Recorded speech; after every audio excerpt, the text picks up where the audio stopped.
Welcome to We Chat Divorce, hosted by Karen Shalhoub, Legal Liaison, and Catherine Shanahan, CDFA. Each episode, we sit down with divorce professionals and industry experts to provide insights and frank discussions about real people, real situations, and real divorce to help you achieve your best life post-divorce. This episode of We Chat Divorce is brought to you by My Divorce Solution, offering divorce financial planning so clients can secure the divorce settlement they deserve. Visit mydivorcesolution.com to request access. We're taking a short break from our regular WeChat divorce schedule to bring you something special, a 6-part series featuring some of our most impactful episodes curated to help you get smart about your money and your next move. We've designed a divorce summer school as a crash course in financial clarity because good divorce decisions start with knowing your numbers, trusting yourself, and preparing before you act. So grab a notebook, take a deep breath, and let this be your weekly dose of clarity, confidence, and calm during one of life's toughest decisions and transitions. Let's get into today's lesson. If you're feeling cut off, controlled, or financially stranded, this one is for you. In this episode, Catherine and I walk through what financial abandonment looks like and how you can protect yourself with clarity, strategy, and self-advocacy.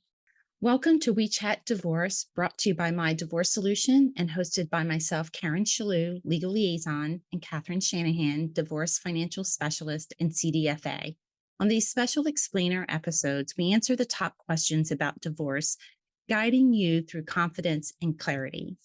Today's a tough one. We're going to talk about dealing with financial abandonment in divorce and why it's important to prepare and be your own advocate during this challenging process.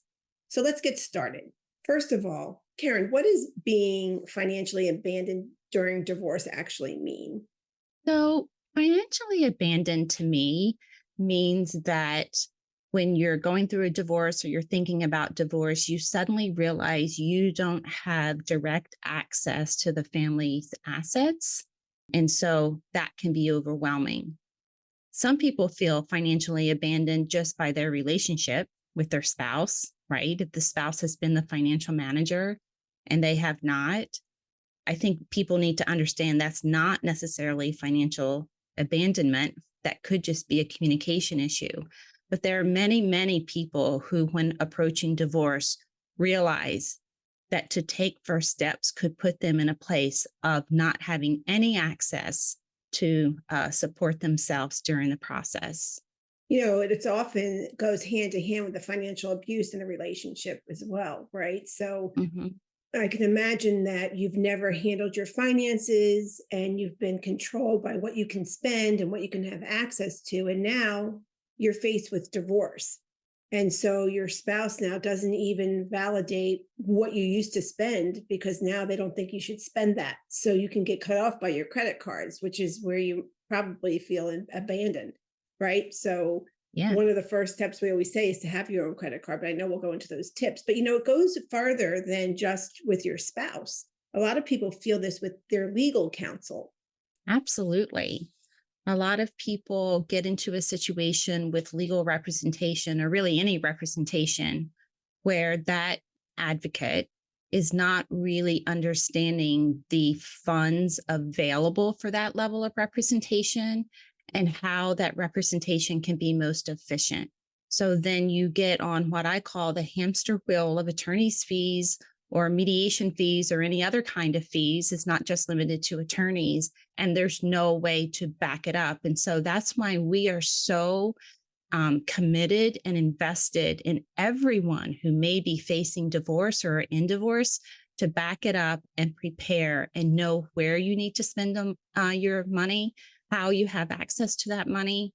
And, a lot of times legal counsel can obtain access to funds for you via a court hearing or a conference or in a multitude of ways. But if you don't know how to ask for that, it's probably not going to happen. So, we want people to understand that so many times you have so much more autonomy and ability to access cash or an ability to utilize your resources to access cash cash than you actually think you do. Yeah, you're so correct in saying that, but it's so scary for so many people to Hmm. actually realize that and actually to make intention decisions. So let's talk about how they can make those decisions and get prepared for their financial safety and security. We're all looking for security for our futures. That's absolutely true. So, do you want to start with the relationship with the spouse or talk about the relationship with the attorney? Oh gosh, so much to talk about, I right? know. So let's pick up on that attorney one because a lot of people don't realize that the attorney is actually working for them, and they don't understand the industry like we understand it, of course. Or Mhm. you've already mentioned that they don't even really know what to ask. That's so true. I was just on a call with a client yesterday, and she has a pending court hearing for support. She's been waiting for 6 months for it. And, things have been really stressful for her, of course. And so we had the discussion ahead of time to say, ask your attorney at this hearing if you can also ask for an advance of funds or any other remedies that allow you to support yourself through this time because spouse is not providing the documents and they're having to file a motion to compel and things like that. So she did ask her attorney, and her attorney said, of course, I'll get that done. She had to write a letter first to the opposing counsel for something, but she was very willing to ask for relief once she understood what the client was going through. Actually, that happened on two different calls yesterday with two different clients. If you just know how to ask and the attorney can adopt your situation and advocate for you, they're more than willing to take those steps for you in most cases. I'm glad you said in most cases, because of course I'm going to be the devil's advocate here and Hmm. give you another scenario that I spoke to somebody yesterday. And that is her attorney was on board to file a motion for support. So this was supposed to be done in December. And today we're in January and it was never filed. Mm. And her attorney's response was, oh, the holidays came. The other attorney was on vacation for the month or will be on vacation. So we have to pick a new date. But meanwhile, she also sent her the letter and it was dated December 15th. So our client was like, wait a minute, it was the holidays, but that was 10 days before Christmas for her. So how do you follow up for yourself and advocate for yourself? Maybe did this client wait too long for the follow up? Should she have followed up within a week of that call that they promised to do that to get a better understanding?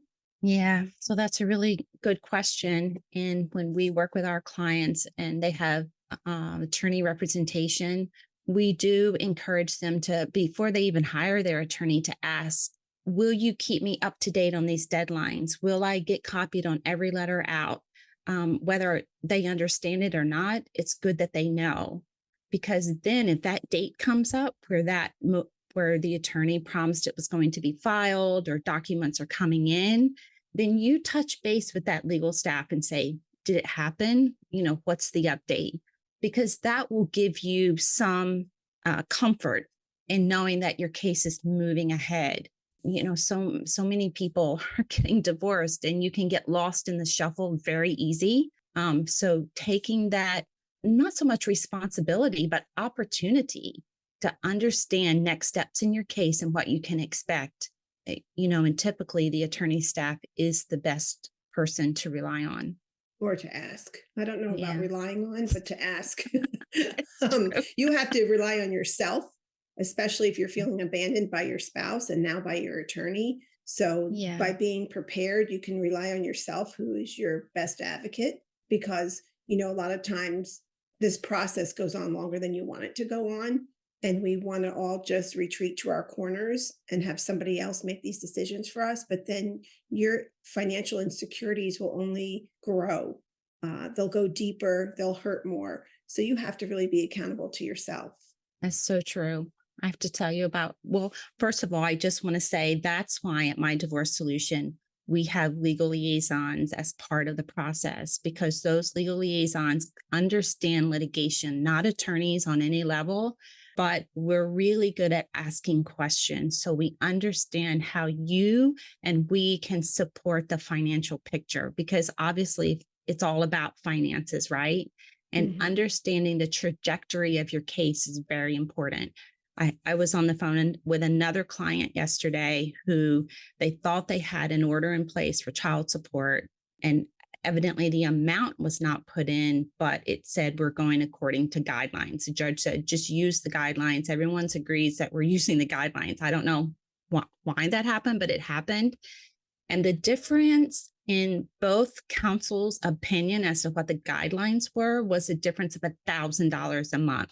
And so, then we had to have the conversation of how long do you fight this battle temporarily? Because you're paying triple in attorney's fees to get that $1,000 a month. So, what other remedies can we work with your attorney to get or ask, or like, what can we do short of this battle, this court battle that's really getting them nowhere? It's difficult, very difficult. Karen, that's one of the reasons, that I do not enjoy doing support calculations, because every attorney has their own assumptions that they're using. It's quite frustrating and could be quite a big differential. But you know what? That's another explore that we should do. I'd love to carry on that conversation with you. Yeah. And the other thing is, I know we're kind of mixing when you're feeling financially abandoned by your attorney and or your spouse. And one of the other examples that comes up a lot is that when your attorney tells you to get money from your retirement account, because it's the biggest lump sum of money that you have somewhere, you're scrambling because you need money, and you're thinking that's a great idea because you'll see a few $100,000 in those accounts, and your spouse now is, okay, take it from there, because they know you already have to divide that account. So why not give it to you now? But you have to be clear that that is not necessarily your best option moving forward, because there are tax ramifications from that. And you're going to feel even more dismay moving forward when you're hit with a tax bill.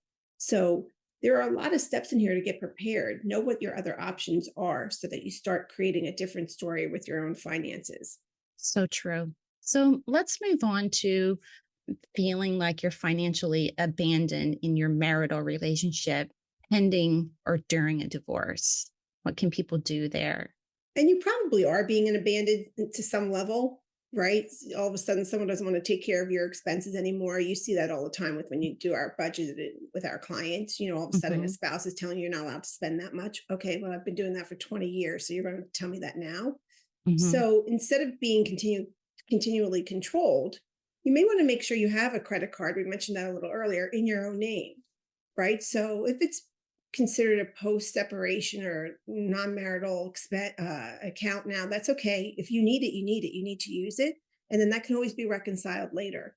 So getting your own credit card will help you avoid some embarrassment that we hear about when people go.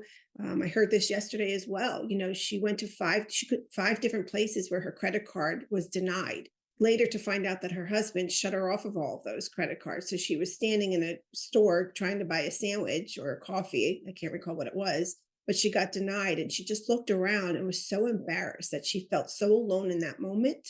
And if only she had her own credit card, she would have felt more secure and not so embarrassed. So definitely, and even if you're thinking divorce, or even if you're married and you happen to like to listen to this podcast, get a credit card in your own name. Absolutely. It's important.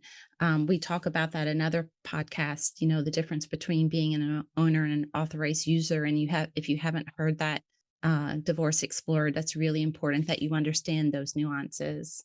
So the second thing people should do is get a copy of those tax returns from your accountant. Sometimes accountants get very nervous in a divorce situation, and they're very reticent to provide tax documents once they know a divorce is pending. So just get a copy. If you don't already have a copy, first of all, you shouldn't sign a copy of a tax return without having a copy. But if you have, it's certainly your right to get a copy of those tax returns. They're very, very important documents to you. And sadly, it's not only your accountant who you're going to feel like left you.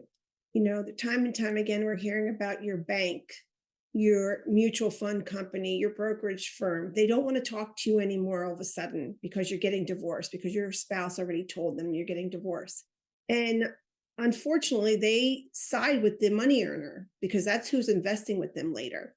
And so when you have access, if you have access now, I would go back for the last 3 years and get all the statements that you can get while you have access, because that probably will change. But you also should call all of these places yourself and make them be aware or acknowledge that they're on notice as well, that your spouse should not be withdrawing money from these accounts either. And if you get the person's name you spoke to, the time you spoke to them, where you spoke to them, because the most information you have, that doesn't sound right, but the more information that you have, the better it will fare for you later. And it'll also make you feel better that you took a step. Your spouse doesn't have to be the one to take a step.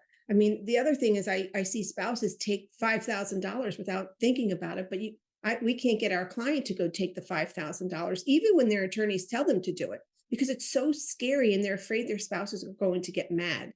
But take these steps to protect yourself, and you won't feel so alone. And you'll let these professionals know that, guess what? You're a force to be reckoned with yourself. You don't have to be aggressive. You don't have to be mean. You just have to be directive. And that is to let them know that this is your account as well, and that you're not authorizing any changes on this account unless they physically see you or hear from you. Exactly. And I also want to say, unless you're in harm's way, a lot of people are in harm's way, it's not necessary to move out of the home or make any financial move without understanding the financial impact, even if it's uncomfortable. Making knee-jerk reactions because you think you're going to feel better sometimes is not the best decision for the longer term. So again, it's always better to prepare and understand and know, and then from that knowledge, take the steps that are best for you. And if you already started the divorce process, don't be afraid to ask your attorney for a request to an advance to marital funds. You need to manage your divorce. You need to pay your attorney and other professionals. So it's okay to ask for that. And also, if there's an account that you can take a little bit of cash, know that you're taking it, but it would probably be considered an advance to equitable distribution. So don't go spend it on something that you won't be able to replace. Right. Or an advance to the community property settlement, either one. Right. So this concludes our episode on dealing with financial abandonment and divorce, tips to help you navigate through this unique challenge.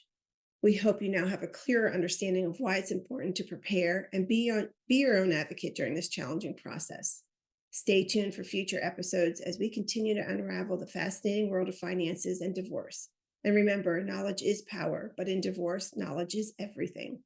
Here's our disclaimer. The information provided in this podcast is for educational and informational purposes only and should not be considered as financial or legal advice. Please consult with professionals in the relevant fields for personalized guidance. Thanks for joining us on another episode of We Chat Divorce. We hope this episode was informative and supportive on your divorce journey. If you're looking for more support for navigating divorce with confidence and clarity, head over to mydivorcesolution.com for more podcast episodes, divorce events, and resources for your divorce. We'll see you back here for our next episode.